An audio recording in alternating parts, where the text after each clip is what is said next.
D3 Teknologi Telekomunikasi sebagai bagian dari Fakultas Ilmu Terapan Universitas Telkom mempunyai visi menjadi program vokasi unggul dalam riset terapan dan kewirausahaan pada tahun 2023 yang berperan aktif dalam pengembangan teknologi terapan di bidang telekomunikasi broadband. Selamat datang di program studi D3 Teknologi Telekomunikasi. Perkenalkan, nama saya Radial Anwar.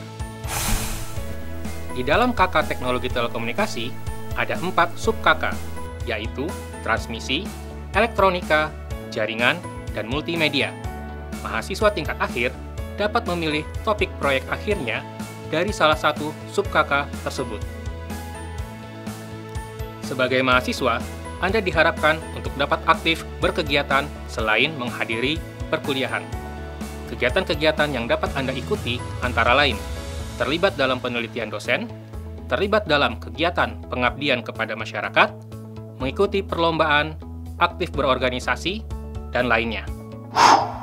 Seperti diketahui bahwa perkembangan teknologi informasi dan komunikasi atau yang lebih dikenal dengan ICT belakangan ini sungguh luar biasa, mampu mengubah tatanan dan gaya hidup di hampir semua aspek kehidupan.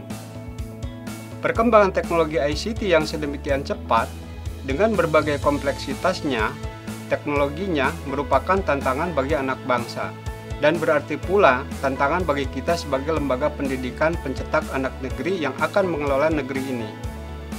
Maka, sebagai bagian dari komponen Prodi D3 Teknologi Telekomunikasi di Fakultas Ilmu Terapan, kami, para dosen sub kelompok keahlian bidang jaringan, senantiasa memutakhirkan materi-materi perkuliahan untuk menjawab tantangan sesuai dengan tuntutan kebutuhan masa kini maupun akan datang.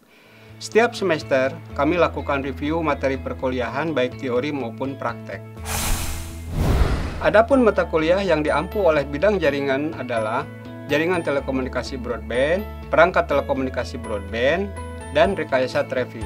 Ketiga mata kuliah ini merupakan jelmaan jaringan yang dulu disebut telco, baik jaringan tetap maupun bergerak, yang saat ini muncul dalam bentuk teknologi yang lebih modern, yakni berbasis paket yang lebih luas dan open system serta berskala broadband.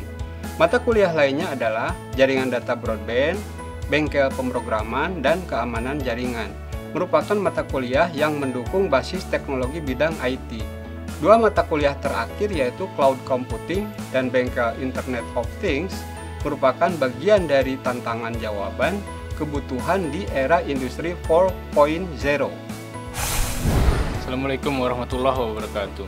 Salam sejahtera bagi kita semua. Selamat bergabung di program studi D3 Teknik Telekomunikasi. Saya Denny Darlis, salah satu dosen di sini. Sebelumnya terima kasih telah mempercayai D3 Teknologi Telekomunikasi Universitas Telkom sebagai tempat Anda semua melanjutkan proses pendewasaan sekaligus menuntut keilmuan yang Anda minati.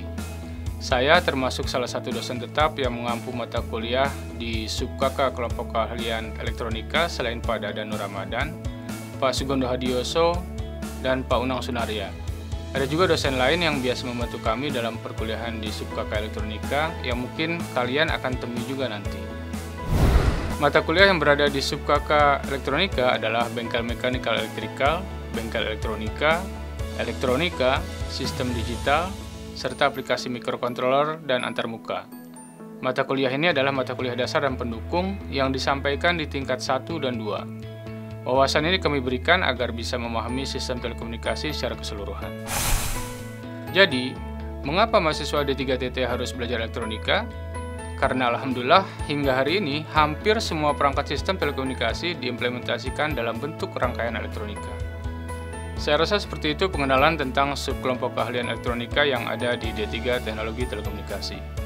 Subkelompok keahlian ini termasuk penyumbang terbesar topik proyek akhir di D3 Teknologi Telekomunikasi hingga saat ini.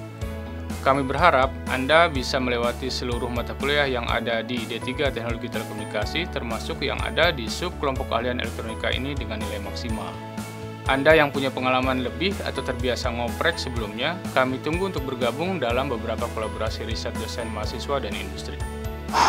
Akhirnya, selamat menjalani menjadi mahasiswa D3 Teknologi Telekomunikasi. Semoga dimudahkan dan diberikan kemanfaatan sebesar-besarnya oleh Tuhan Yang Maha Esa, sehingga kalian bisa berkontribusi lebih banyak bagi diri sendiri, keluarga, bangsa, dan negara di bidang telekomunikasi. Terima kasih atas perhatian dan waktunya. Wassalamualaikum warahmatullahi wabarakatuh. Sedangkan misi yang diemban program studi yaitu yang pertama, menyelenggarakan pendidikan vokasi di bidang teknologi telekomunikasi dan menghasilkan lulusan yang mampu mengembangkan profesionalisme dalam bidang telekomunikasi broadband. Yang kedua, mengembangkan, menyebarluaskan, dan menerapkan teknologi terapan di bidang teknologi telekomunikasi broadband yang diakui oleh industri berstandar internasional. Yang ketiga, menghasilkan karya terapan di bidang teknologi telekomunikasi broadband yang berorientasi pada kebutuhan industri dan masyarakat. Yang keempat, mengembangkan kerjasama dengan industri dan masyarakat di tingkat nasional dan internasional.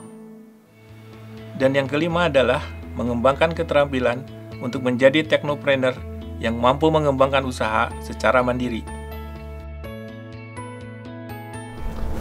Masuk kuliah di program studi D3 Teknik Telekomunikasi, ternyata banyak hal yang dapat kita pelajari, seperti bagaimana sinyal bisa sampai ke handphone, lalu bagaimana komunikasi sehingga kita dapat berbicara secara jarak jauh.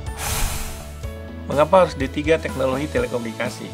Karena pembelajarannya berbasis kompetensi, sehingga lulusannya memiliki skill di bidang telekomunikasi. D3 Teknologi Telekomunikasi juga dilengkapi dengan laboratorium yang up-to-date dengan perkembangan teknologi sekarang. Selain itu, terdapat link and match dengan industri serta ditunjang dengan adanya pelatihan yang berstandar nasional. Kemudian, lulusannya dapat diserap langsung oleh industri karena adanya link and match tersebut.